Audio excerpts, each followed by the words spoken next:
after his 9th professional victory without a loss against unbeaten James Broad. And we'll be back with round 1 in a moment.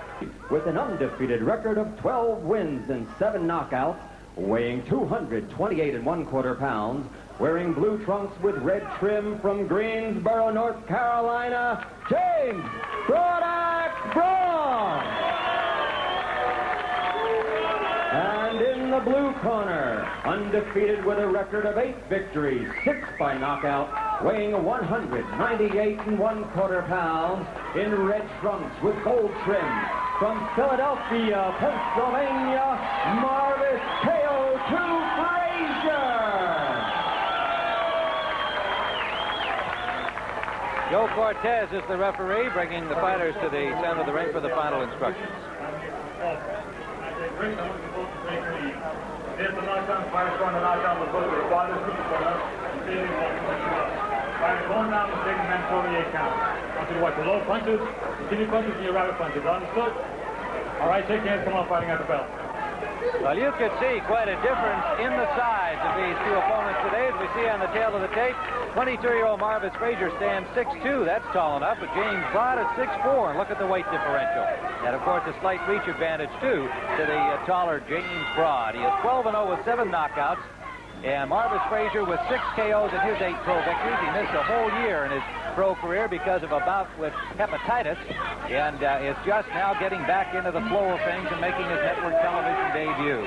James Broad was on CBS once before, back during the football strike time, and had a victory over Donnie Long here on CBS as part of an afternoon fight card that featured all unbeaten professionals. Broad in blue and Marvis Frazier with Papa Joe working the corner in the red trunks. But Tim, it's evident that there is a great significant size, a difference, the way that Broad looks. He looks broad, and I feel that Marvis Frazier should be in the cruiserweight division because he is a very small heavyweight compared to a guy of the size of James Broad.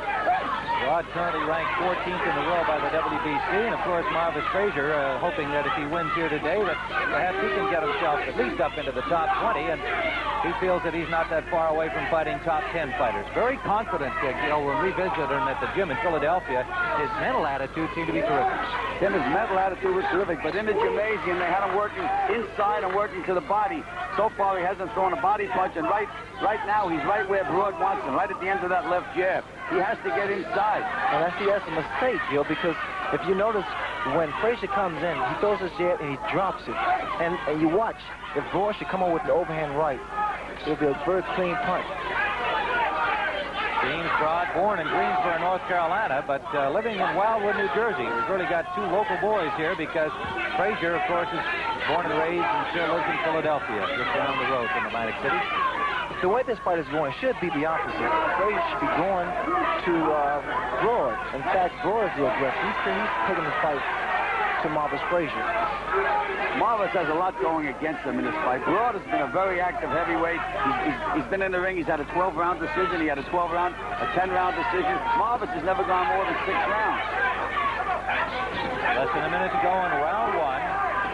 Scoring will be done by 3 judges at ringside on the 10th one with the round system, here in New Jersey. Frank Brunette, Phil Newman, and John Stewart will do the scoring. Joe Cortez, the referee, does not figure in the scoring. That left jab of James Broad will be very effective against Marvis Frazier. He keeps it going, keep it consistent. He can be able to set his man up for an overhand right.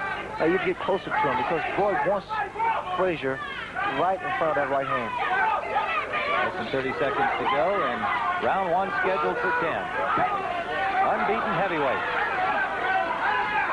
Marvis Frazier, as you saw earlier in the program, one of 4 Fraziers actively fighting now, all under the tutelage of the former champion Smokin' Joe. Coming to the end of round number 1 with no serious damage done by either fighter in the opening 3 minutes. We are back to round number 2, live from Resorts International in Atlantic City, New Jersey. Tim Ryan, Sugar Ray Leonard, and Gil Clancy. You're looking at James Broad, now circling to the right of your screen in blue, and Marvis Frazier in red with gold trim. Frazier's burst out of his corner was straight for James Broad, and he needs to keep this up, Tim. He needs to stay inside, because on the outside, once again, the weight differential will be effective, especially if Broad will get inside and lay his weight on top of Frazier.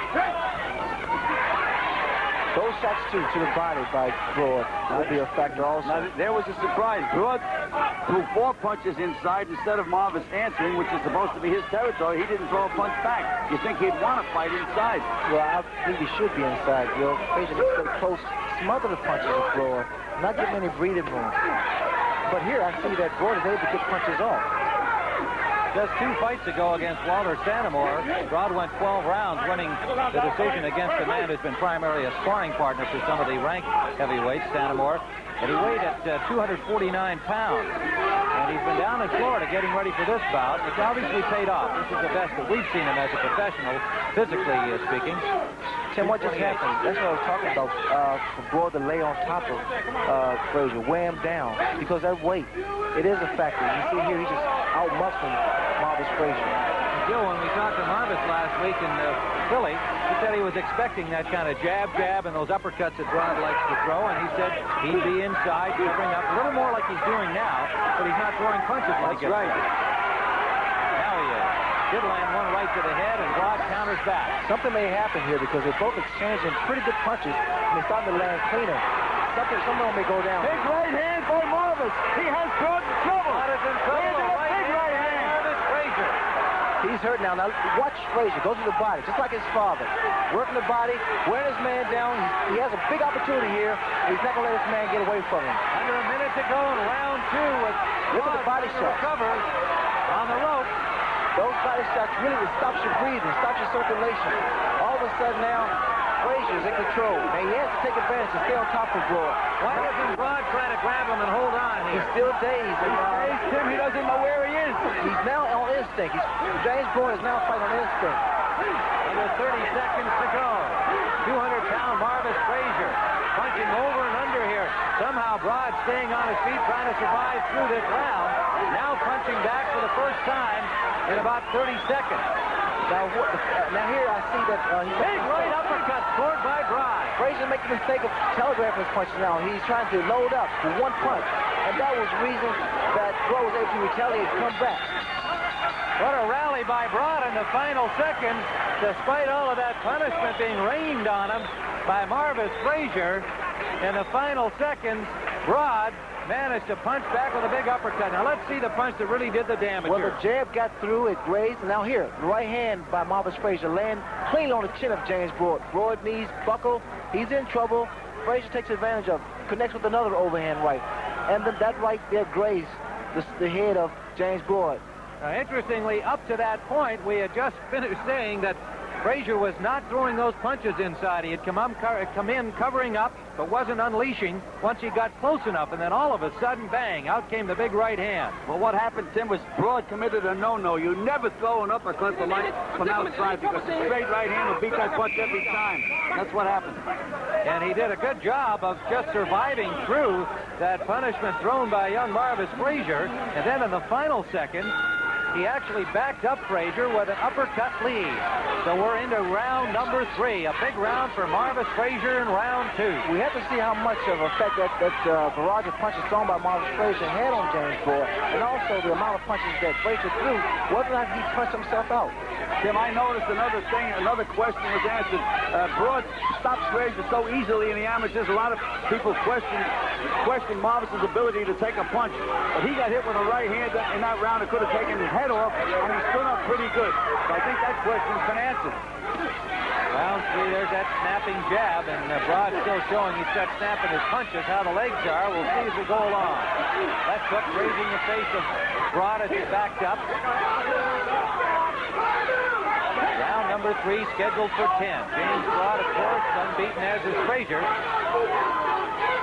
Marvis has to watch that right hand uppercut of Broad's inside. It's a very, very dangerous punch anytime they get close. He likes to throw that punch, too, Gillen. He throws it very naturally. It's a very natural uppercut. There it is again. He threw it again there. And it lands. Either hits you in the body or to the chin. He brings it right under. There he threw it again. What he's saying, Broad, he feels that that punch is going to land every time. What he should do, come back to left hook. He just did it. They're slugging away toe-to-toe here in this 3rd round, exchanging flurries. Now, once again, as I stated, the fact that Broad using that weight to his advantage. He's starting to lean on Frazier. Weigh him down. But he can't just wait there because you see what happens. Frazier starts to throw his punches. Landing those left hooks to the body of Broad very near the belt. So far, this has been a marvelous performance by Marvis Frazier. Just marvelous for him to keep up this pace and give away 30 pounds. Whether he can do it if the fight goes the distance is another thing, but he's been great so far. You see now his punches and good combinations. You see now, Gil, that Gordon's starting to beat him out. Those body shots are taking their toll. A good combination of the head just scored by Frazier. Frazier's really digging the body. That's a cut. Blood over the left eye of James Broad. It came from that last combination of the head thrown by Frazier. Now watch the attack now, Broad. You realize that he's cut, and what happens, desperation comes into a fighter's eyes. And if I was Frazier, I'd work on that eye. Less than 30 seconds to go. Two unbeaten young heavyweights. Marvis Frazier wants to avenge that defeat in the amateurs. An embarrassing loss in the Olympic trials. A great form of amateur boxing. The Olympic Games, of course, the U.S. did not participate. But at that time, that was the matchup in the heavyweight ranks of the amateurs. There's a big opening for Frazier to go to the body. He's got right hand. Coming to the end of round number 3 with James Broad in difficulty. Marvis Frazier having 2 big rounds in a row, and there is a cut at the corner of the left eye of James Broad, and Frazier comes out furiously here, and he is met by Broad's counterpunching. Broad, knowing he's got that eye problem already. You have to appreciate the pace, and Gil would say the same thing. The pace of these heavyweights, they're really going at it. And for Marvis to be as light as he is, to maintain that pace and stay aggressive. Just an unbelievable performance. The fighting has never gone more than 6 rounds. He's already expended more energy in 3 rounds than most heavyweights expend in 10, and he's still dancing around. A little show of confidence now by Marvis Frazier. Joe asked him between rounds, he said, how do you feel, Marvis? Marvis almost says, good, excellent. He's really keyed up for this fight. Blood streaming down from the corner of the left eye of James Broad. Those shots there thrown by James Broad, those big shots. Heavy punches to the body. And for the weight that Broad is carrying, they will again take their toll on Marvis Frazier. Neither of these young fighters has been in with really quality opponents as yet. One of the questions raised about James Broad, in addition to his weight problems to this point, have been how hard does he punch? How do you assess him as a puncher, Gil? I think that he's a good puncher, but he's a clubber. He doesn't have that big snap. He's not a one-punch knockout artist. That was a beautiful left uppercut thrown by James Broad. Caught Frazier coming in and landed it. The mistake they're making when they're throwing one shot, they have to come back with 2, 3 other punches. Now finally, Frazier looking like he wanted to rest a little bit. He actually walked away from Broad. There won't be a one-punch knockout. I believe these guys will be able to hurt each other with either a left hook, right hand, or whatever, but they need to come back with something else. Broad with his mouth open, bleeding heavily. He's taken a lot of punishment in rounds 2 and 3 from Marvis Frazier. Once again, the body shots by Marvis Frazier. Marvis is making James Broad work. He keeps giving them that head for a target and taking it away. So Broad has to keep punching all the time. I was waiting for that punch thrown by Marvis Frazier. All of a sudden, he throws a lead-off right. It's a surprising punch, and very few fighters can get away with that punch.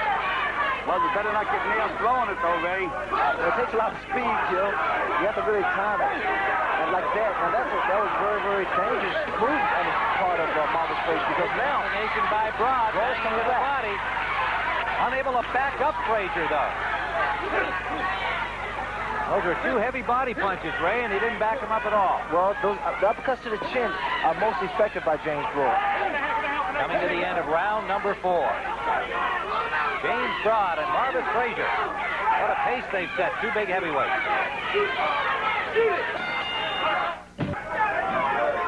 Round number 5 is scheduled 10-rounder. James Broad in blue, Marvis Frazier in red. Tim Ryan, Sugar Ray Leonard, Gil Clancy, live from Resorts International in Atlantic City. And it has been a grueling test through the first 4 rounds. And Broad's point, his trainer, Pepe Carrera, who was my former trainer, instructed him to go for him, keep his hands up and work, get him out of there. It's easier said than done, because Frazier's been put up a very impressive showing against James Broad. Still blood from that ball cut at the corner of the left eye of James Broad. Again, in Marvis corner, as far as Joe told him, he said, just box him for a while. Box him, set up your combinations, hit him with him and get out of there. He said, watch him. Be careful.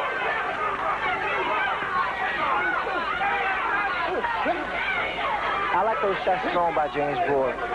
2 uppercuts to the body. But he needs to come back to the head. Once again, Tim, these guys are throwing 1 shot, 1, 2 shots. They need to throw more combinations.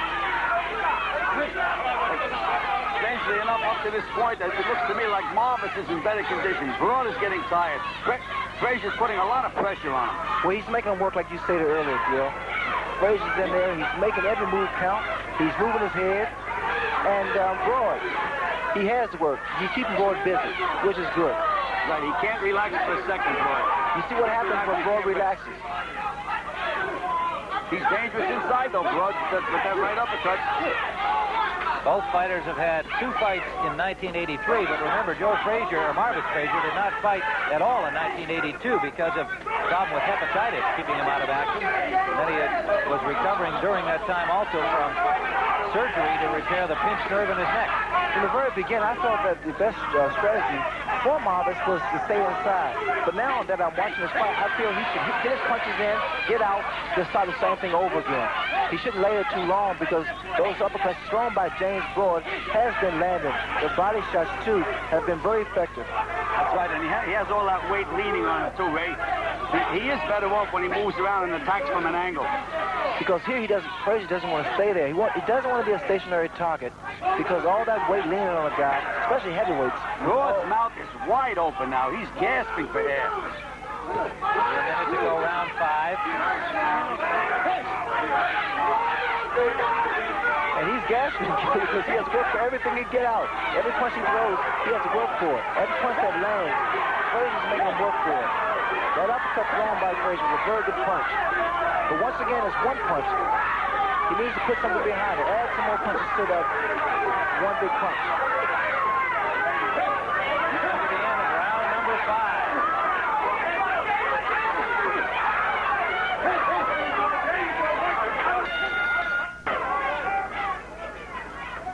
Round number 6, James Broad in blue, Marvis Frazier in the red trunks.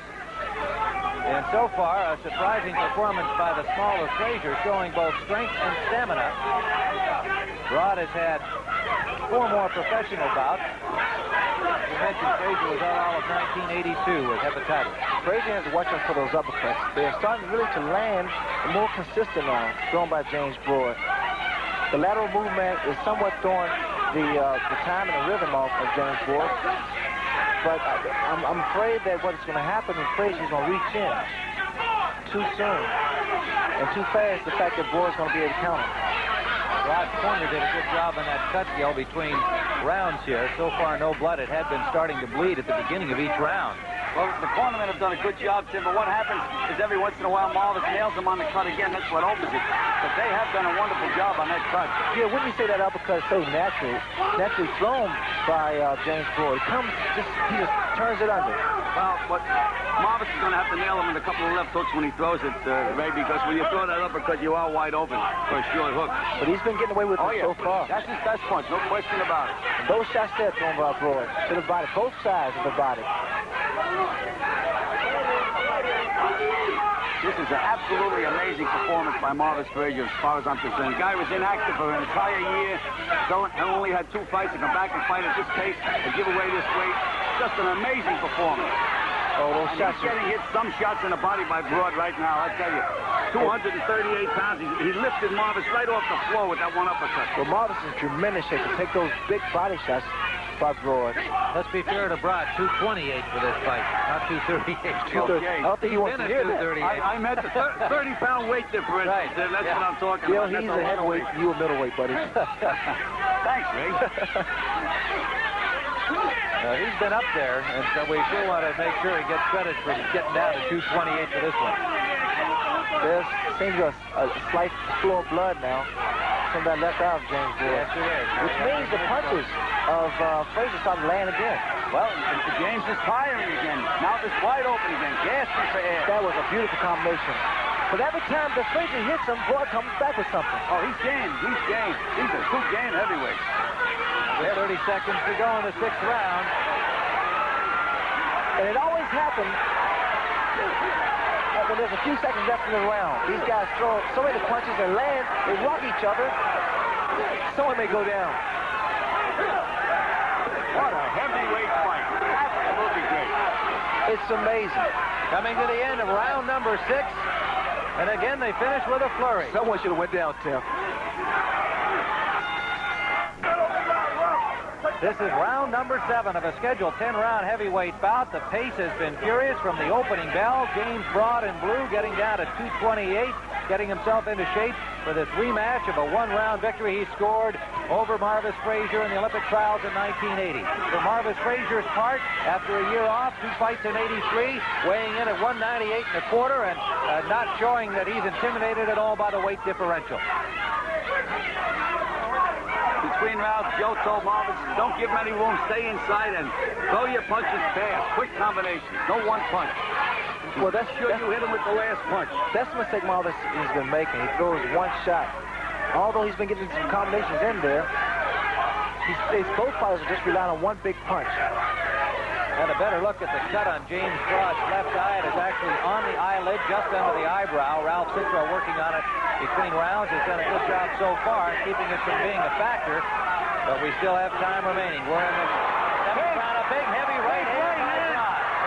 It hit Marvis on the back of the head. Now, this is the best thing for Marvis to do. Move around. Clear his head. Don't stand there. If you're going to stand there, tie your man up. Because see what Broad trying to do, he's trying to pop shot him. Broad measuring the tapping jab and trying to get the big right hand in again. But he may have let Frazier off the hook. Well, Frazier needs to tie his man up. Clear his head or either move, Tim. He can't stand there because Broad's going to just pop him at will. That's right, he's got to grab him and walk around. Get out of there, don't stand right in front of him. Get over to the side. Watch Broad go to the body. Marvis is standing right in front of him. Worst place to be. And see, now he's out muscling. He uses his weight. Broad is really doing a job now on Frazier. Although Frazier, his head still seems to be a little cloudy. But Broad is tired, too. Otherwise, I'm sure he'd be throwing more punches. Okay, those are a lot of punches thrown by James Broad. Now, if I was Frazier, I'd come on the attack. Under a minute to go in the 7th round. Marvis could be sliding over to the side. Either way, either chop out with the right hand or hook out. He doesn't have to be right in front of him. Now, the mouth of James Broad has been open because of fatigue. He threw a lot of punches that Broad's punches combination he threw. Those are beautiful shots. Marvis hurt him just then with that combination, Ray. Toe-to-toe they go. Let's be mindful. These are 2 inexperienced professionals. Only 20 fights between them. 12 for Broad and 8 for Frazier. Oh, yes. Now, that was a very good punch by Marvis Frazier. The left hook. Backs up Broad. Broad breathing heavily. Still throwing punches. 2 game heavyweights. Coming to the end of round number 7. A good round for James Broad. Big right hand by Broad.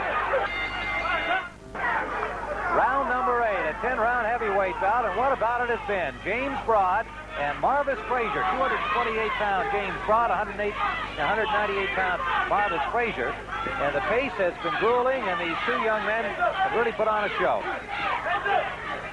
And Marvis corners, Pop said, I want 2 shots, one to the body, one to the head. Double up on your punches. And that's what Marvis needs to do. Sugar Ray Leonard, Joe Clancy, and Tim Ryan live from Resorts International Hotel in Atlantic City. And of course, don't forget, CBS continuing coverage of the Masters upcoming on CBS Sports Sunday. Marvis moves so well in the ring, Tim. He utilized the whole ring.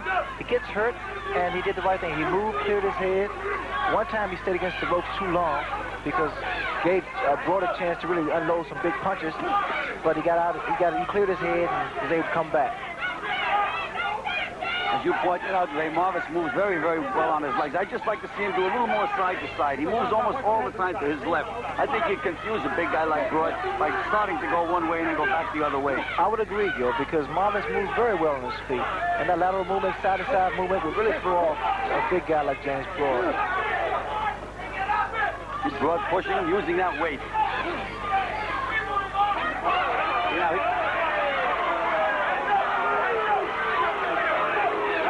Like here. Now, this is when Joe wants Marvis to throw some shots to the body. One to the body, one to the head. Because it's there. It's wide open.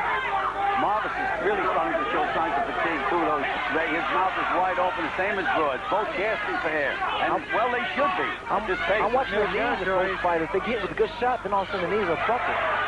But what happens, they don't continue the attack. New territory for Marvis Frazier has never been more than 6. He's now into the 8th round under a minute to go. Unbelievable. This is the first time he's using a jab, too. And first time to the left hook lead. But look what he's doing. He's boxing. He's starting now to box James Broad. He's doing very well. He's just left jab when he sees an opportunity to. He's not wasting any punches. He has now Broad starting to reach in. I thought Broad had a good round in round number 7, but my card has Frazier fairly comfortably ahead. You guys agree? Well, I have him ahead, Tim, but I'm never comfortable with these kind of situations. What do you mean by that, Gil? Well, a couple of the rounds, a few of the rounds have been very, very close. I'm never satisfied with close fights, close rounds. We're down under the 22nd mark for round number 8. Now this is good for Frazier. Look, he's digging out, really digging the body, working the body very well. Now he's emulating his father, Tim. He's going to the body. Final seconds of the 8th round. Round number 9, Marvis Frazier, 22 years of age, 198 1/4 pounds. That is small for a heavyweight these days, but so far against the bigger man, James Broad, as we see it, he's certainly more than holding his own. We have him ahead, but of course we await the outcome of the judging. 2 judges from the state of New Jersey. But the size had not been a factor. He was just rocked back with a slapping left hand from Broad.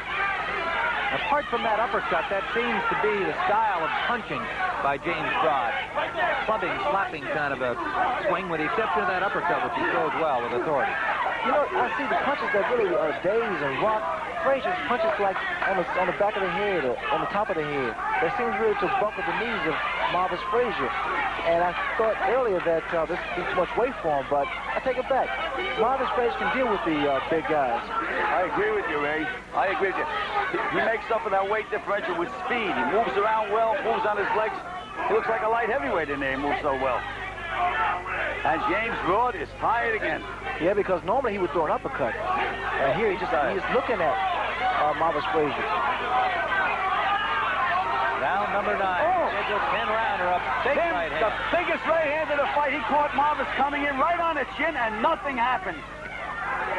This shows definitely signs of fatigue and wear and tear on a fighter, especially if he's a pretty good puncher. And Broad threw a big punch, right hand, on the chin of Marvis Frazier, and Frazier stood there and came back. Broad has to say to himself, what do I have to do to knock this guy down? He couldn't have hit him harder.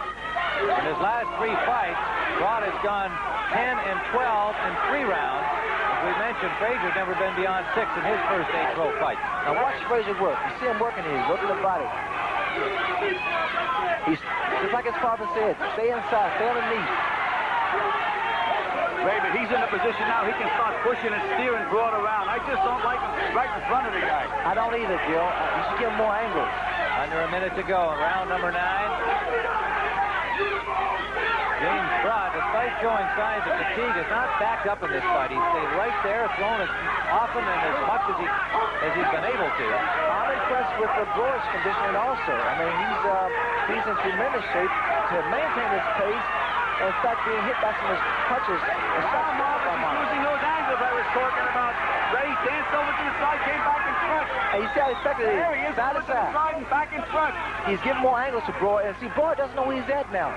Broad a little wobbly-legged again, as he was earlier. There's the angle, there's the angle. Step over to the side. That's what he should be doing. Broad is really tired now. You Coming to the see end how of 9. Frazier steps to the side, Tim. Angles, that's what he's giving him. And it's very effective. Warning from Joe Cortez at the bell to James.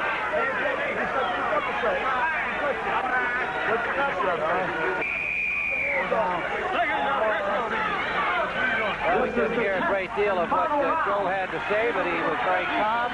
Probably feels that Marvis is ahead of the fight. We'll find out.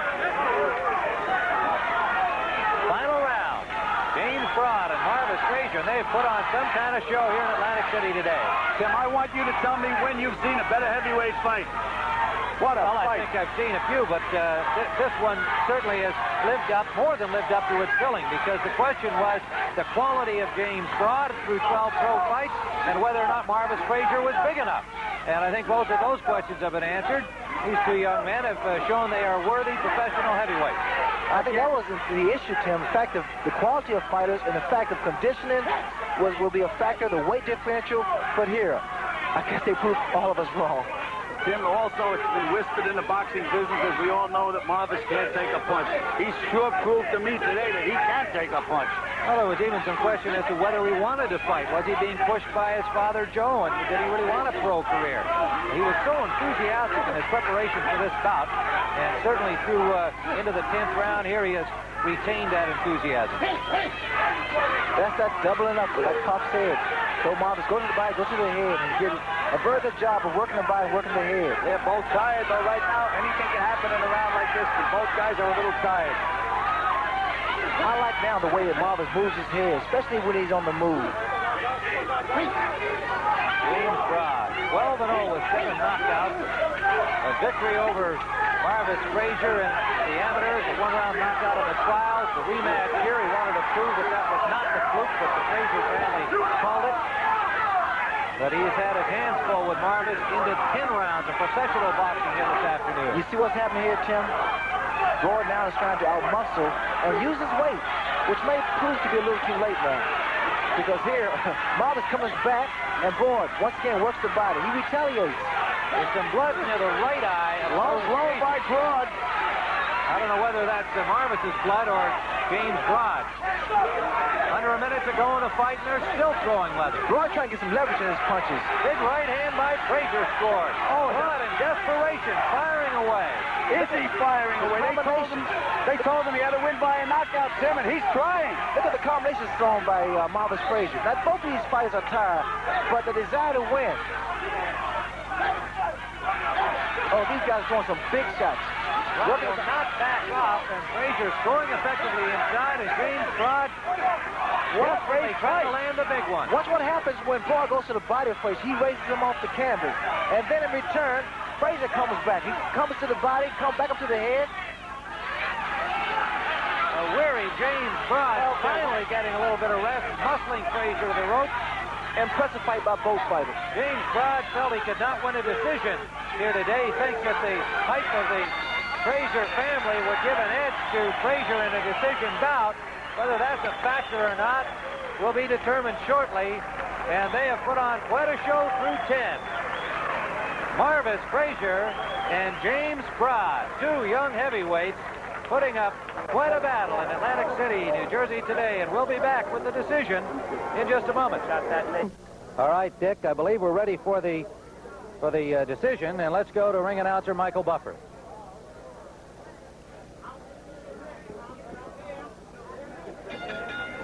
Ladies and gentlemen, here is the official scoring from Resorts International Hotel and Casino. Judge Frank Brunette scores it 5 rounds for 1 even. Judge John Stewart scores it 6-3, 1 even. Judge Phil Newman scores it 5-4, 1 even for the winner, and still undefeated, Marvis KO2 Frazier.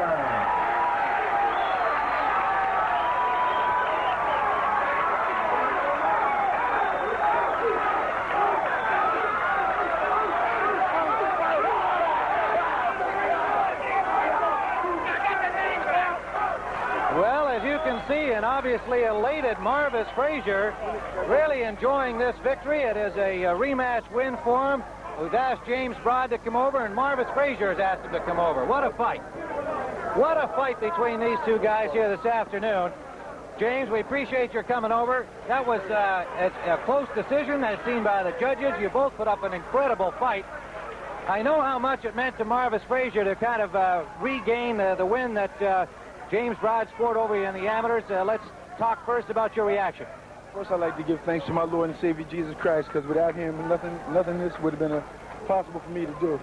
And I just thank James for the opportunity to fight him again. All right, James, how do you feel about the fight, the way it went, the decision, so on? All I can say is that the public seen the fight. They know what happened. I always thought that if you back a man up, you got to get him on aggression. Also, I thought I landed the cleaner punches. I'm James Broad, ex-Broad. I'm 25 years old. I'm still young. I'm in my prime. If that was his revenge, you check mine out. Well, you thought you won the fight then. What do you think I think? Well, the judges make the call. We don't. The point is that the point is that it's only your first defeat. You're unbeaten at 12. You've got a lot ahead of you, James. I know you're disappointed.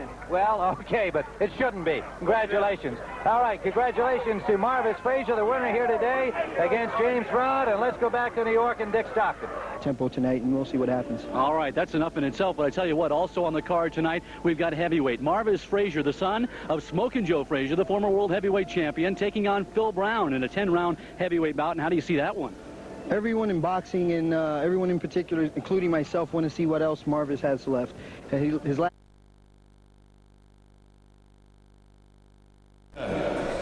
Hier kommt Vater Abraham und seine Schlümpfe.